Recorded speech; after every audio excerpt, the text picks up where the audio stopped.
What if I told you that you could fill a raised garden bed for half the cost of buying soil while actually creating better growing conditions than by using an expensive premium soil mix? Sounds too good to be true, right? But it's not. It's called Hugelkultur, a German word that means mound culture. And it's one of the smartest ways to build fertility, save money, and create a self-sustaining growing system in your garden. So in this video, I'm going to walk you through exactly how I filled these raised garden beds using Hugelkultur.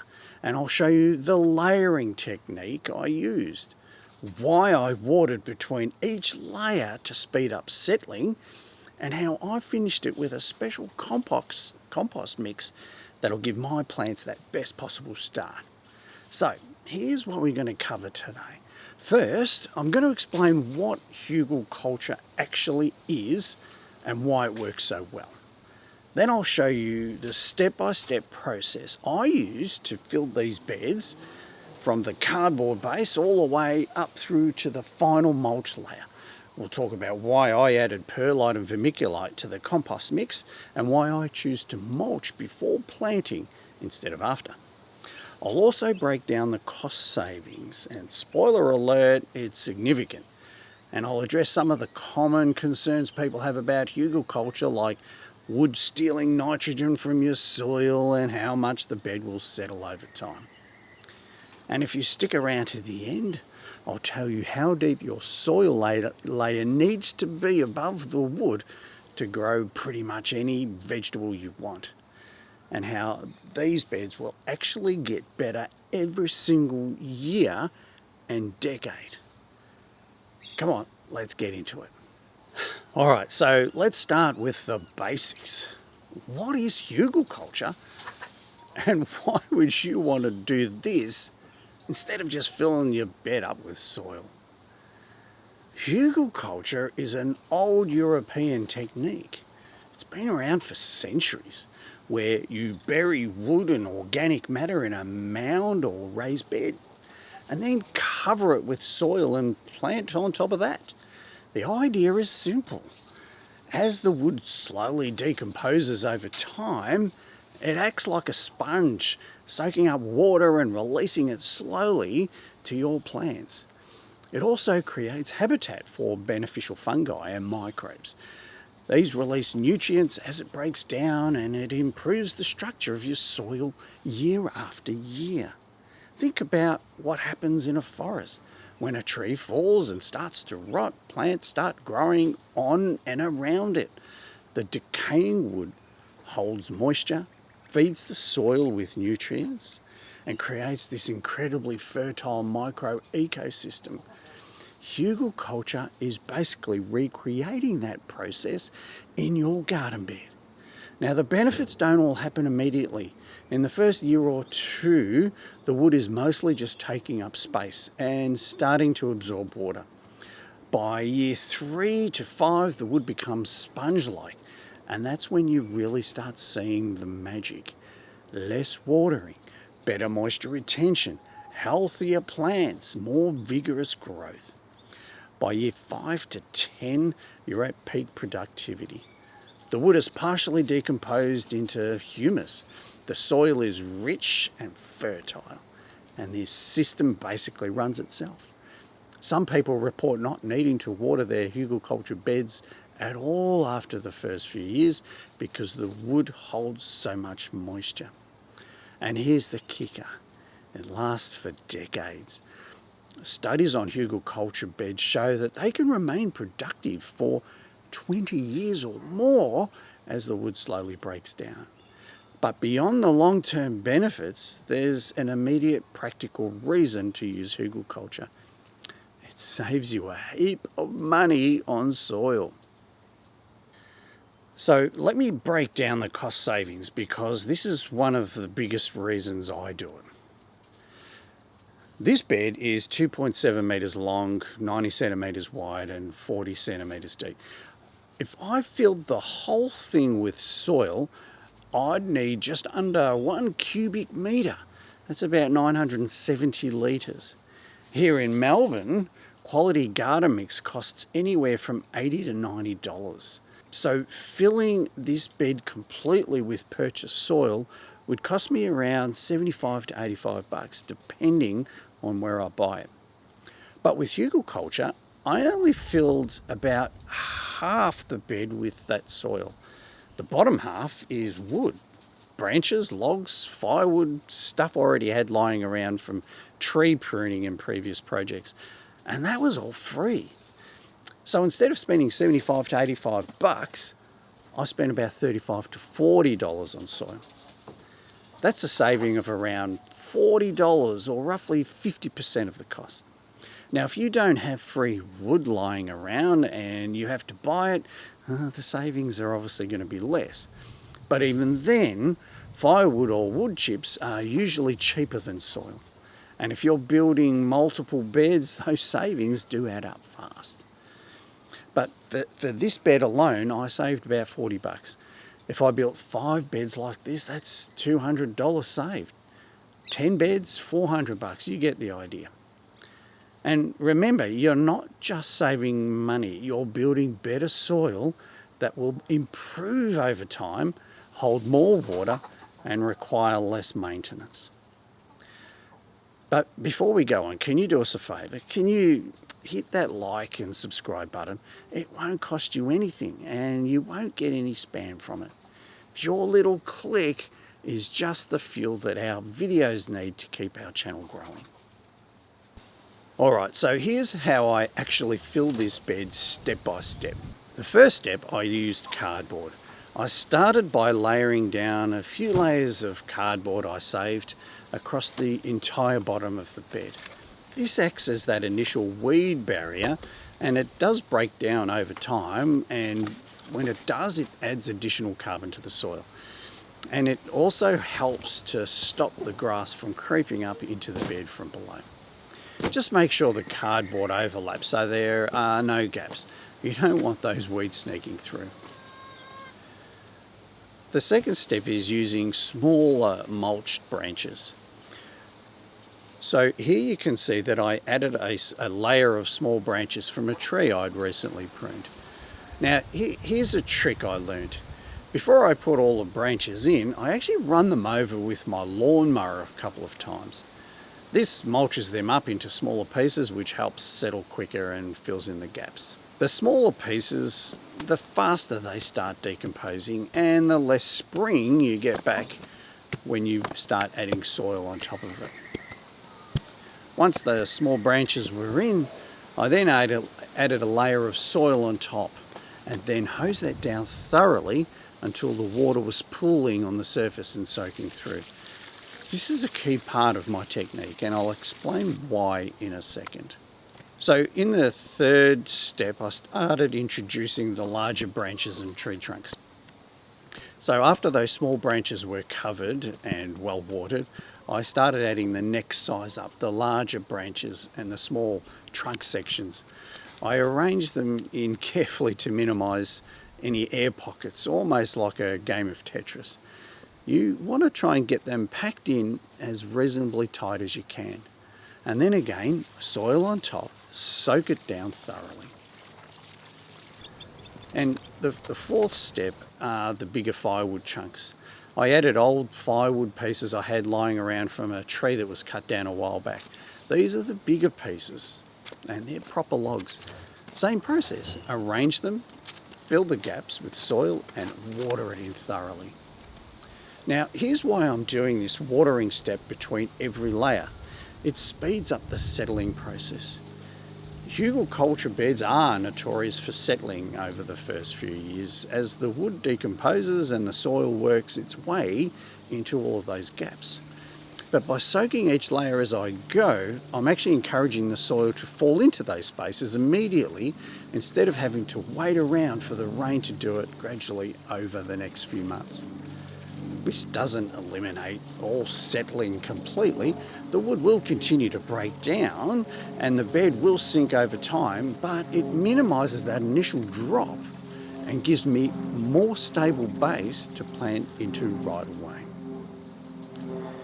And so the fifth step is when I add a compost mix.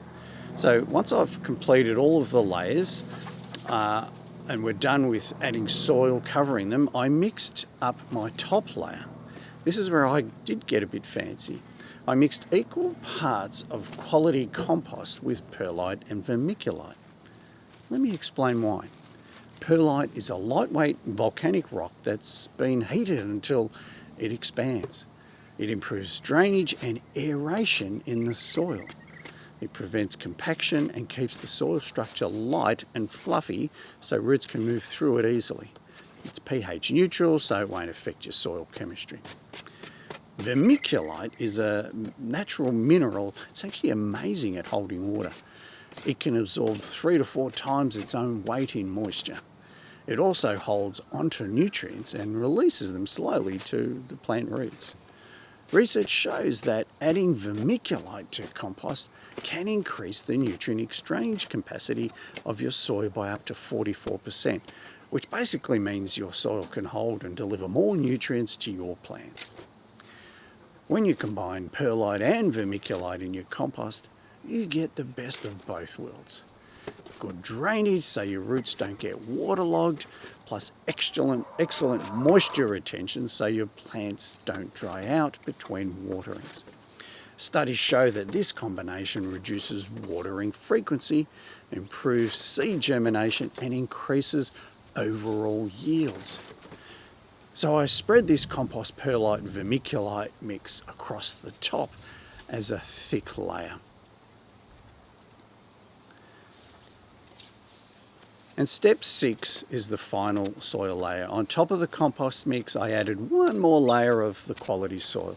This gives the plants a rich, stable root zone immediately so that when the compost below continues to feed them over time, the plants have a good start in their life. And step 7 is where I finally finished with a layer of thick mulch, about 5 to 7 centimetres deep. Now, here's an important point. I added the mulch before planting, but not after. A lot of people plant first and then try and mulch around their seedlings. And look, it's a real pain. If you're trying to avoid covering the stems, you're working around fragile plants and inevitably you end up damaging something or leaving gaps where the weeds can sneak through. But if you mulch first, you've got a clean, evenly covered bed, and then you just plant through the mulch. It's way easier. You just pull the mulch back, make your hole, plant your seedling, and put the mulch back a little bit around it, and it's done.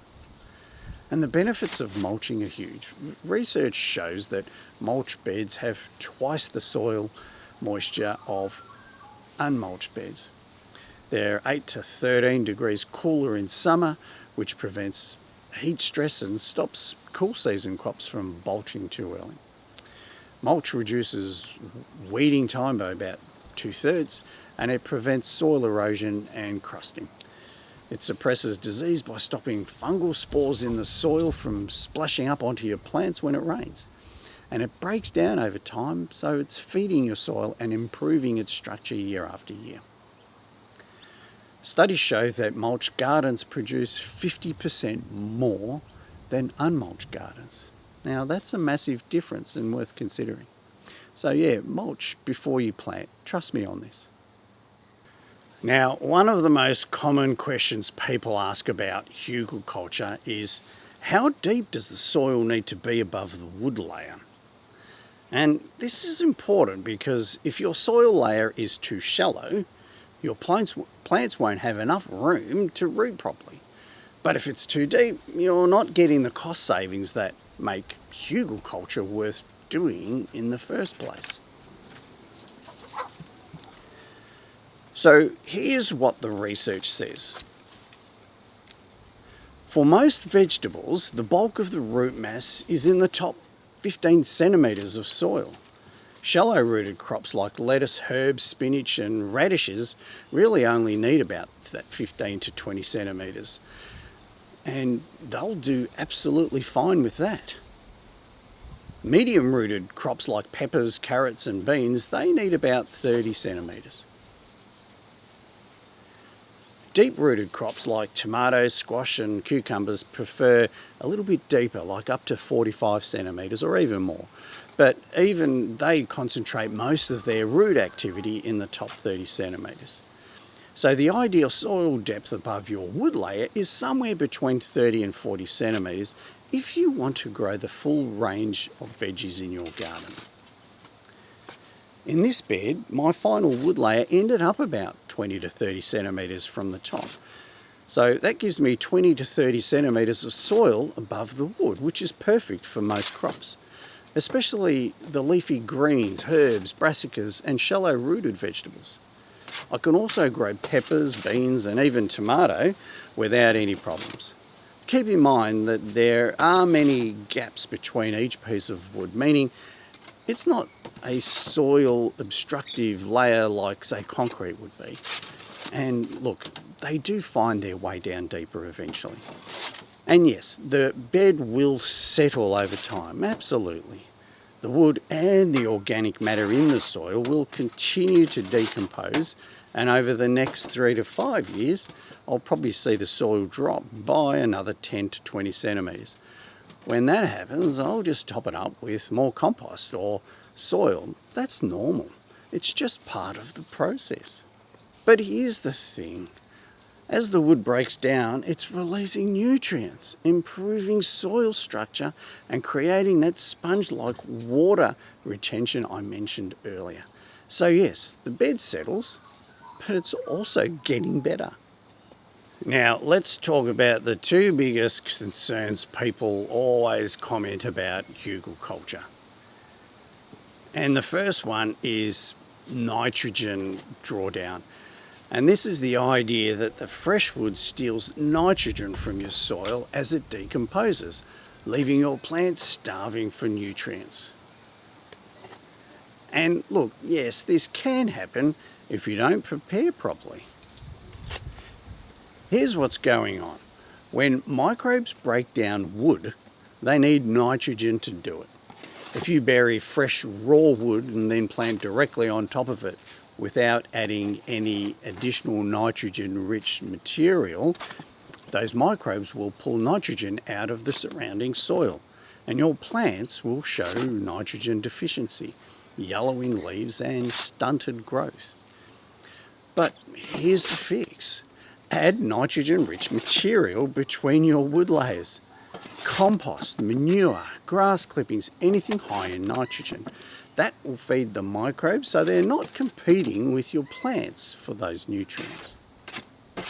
In my beds, I added soil between every wood layer and compost. That compost is loaded with nitrogen, so the microbes have plenty to work with. My plants aren't going to suffer.